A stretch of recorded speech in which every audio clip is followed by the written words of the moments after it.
En este video hablaremos un poco de lo que es el proceso de cambio de fase, pero ahora ya enfocado en un diagrama TV de temperatura contra volumen específico. En videos anteriores ya hablamos sobre cómo es que podíamos nosotros definir y cómo es que podíamos observar un proceso de cambio de fase cuando teníamos un dispositivo cilindro émbolo y comenzábamos a aplicar calor al sistema. Ahora lo que vamos a hacer es tomar ese mismo ejemplo, comenzaremos tomando ese mismo ejemplo del cilindro émbolo, pero comenzaremos a anotar los valores tanto de temperatura como de volumen específico en un diagrama TV. Posteriormente veremos cómo es que afecta la presión a los valores de temperatura a los cuales nuestra sustancia cambia de fase, para finalizar viendo ¿cómo es que podemos entonces obtener la llamada curva de saturación? Pasemos entonces a la presentación.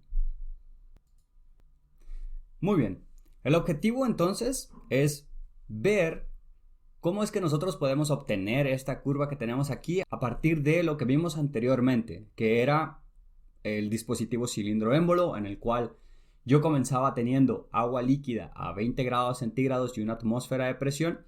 Posteriormente comenzábamos a aplicar calor al sistema y observábamos dónde es que se encontraban los diferentes cambios de fase dentro de mi sustancia. Como ya mencioné, entonces, el primer estado sería agua líquida a 20 grados centígrados y una atmósfera de presión. Quiero recalcar la parte de que el hecho de que estemos trabajando con un dispositivo cilindro émbolo nos asegura de que durante todo el proceso vamos a tener la misma presión.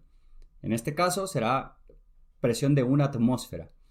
Entonces, el estado 1 está caracterizado por ser agua líquida a 20 grados centígrados y una atmósfera de presión. Entonces, lo que nosotros podríamos hacer es ver cuánto es el valor de volumen específico que tenemos y señalarlo entonces en nuestra gráfica de temperatura contra volumen específico. Con este ejemplo, lo que trato de hacer es simplemente ver cómo es que podemos obtener la curva de saturación a partir de un diagrama de fase TV. Es por eso que no me voy a enfocar mucho en los valores de volumen específico que pueda tener para este sistema en particular y únicamente me voy a enfocar en los valores de temperatura que vamos a tener.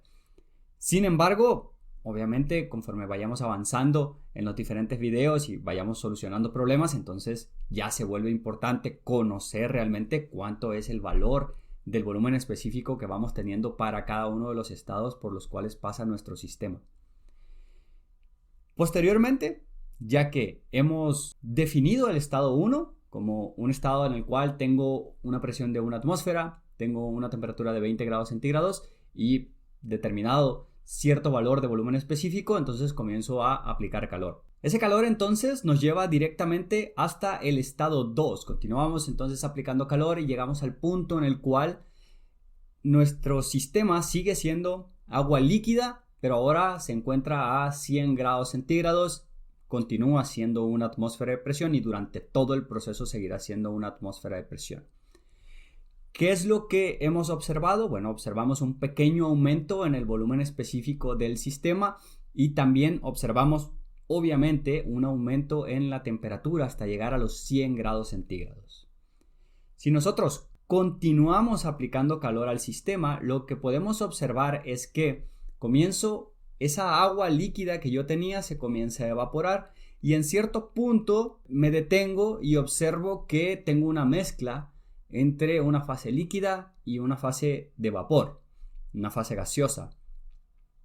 Sin embargo, durante todo este proceso que nos llevó desde el estado 2 hasta el estado 3, la temperatura permaneció constante a 100 grados centígrados. Esto es porque el agua ebulle, el agua hierve a 100 grados centígrados cuando se encuentra a una atmósfera de presión.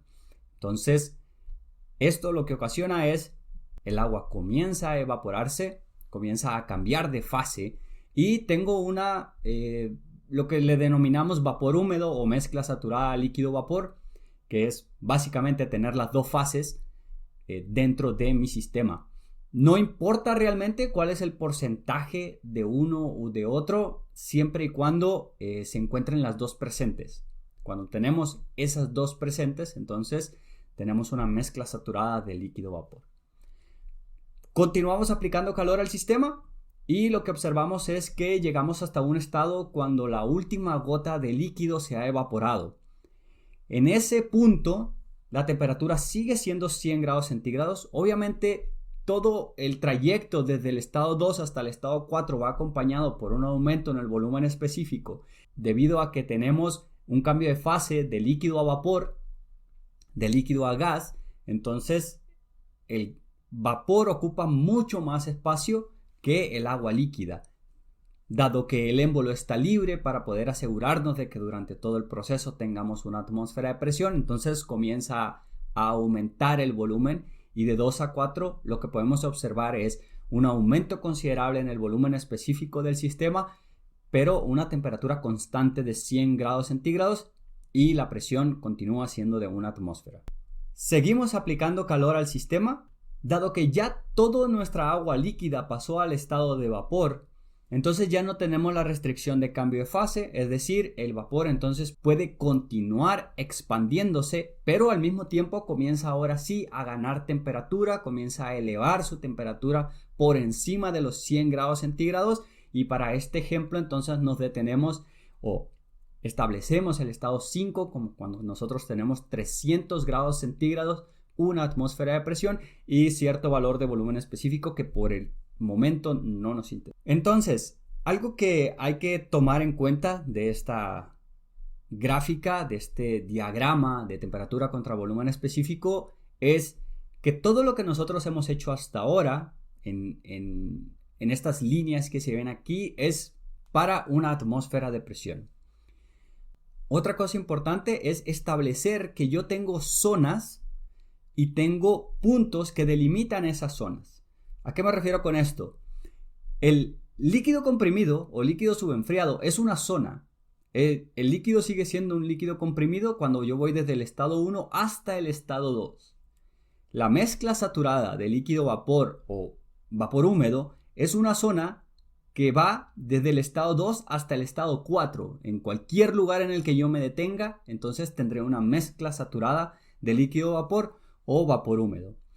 El vapor sobrecalentado también es una zona que va desde el estado 4 hacia cualquier punto que se encuentre hacia la derecha de este. Entonces vamos a tener un vapor sobrecalentado. Sin embargo, tenemos puntos que delimitan esas zonas. Uno de ellos es el punto en el cual yo tengo un líquido saturado, que sería el estado 2, que es presión de una atmósfera, temperatura de 100 grados centígrados. El agua líquida está a punto de evaporarse, entonces tengo un líquido saturado. Y el otro punto que delimita otra de las zonas es el estado 4, en el cual la última gota de líquido se ha evaporado y lo que yo tengo es un vapor saturado. Si yo continúo aplicando calor, entonces me voy hacia la zona de vapor sobrecalentado. Y si yo retiro la fuente de calor, entonces el vapor comienza a condensarse y regreso a la zona de mezcla saturada. Ahora lo que vamos a ver es qué es lo que pasa con este diagrama TV cuando yo cambio la presión. Esto otra vez es lo que nosotros hemos hecho para cuando tenemos una atmósfera de presión. Pero ¿qué pasa si yo cambio la presión? ¿Continúan siendo las mismas temperaturas? ¿Continúan siendo los mismos volúmenes específicos? Entonces vamos a ver algunas definiciones primero y posteriormente pasaremos a ver qué es lo que pasa realmente con este diagrama cuando nosotros cambiamos la presión.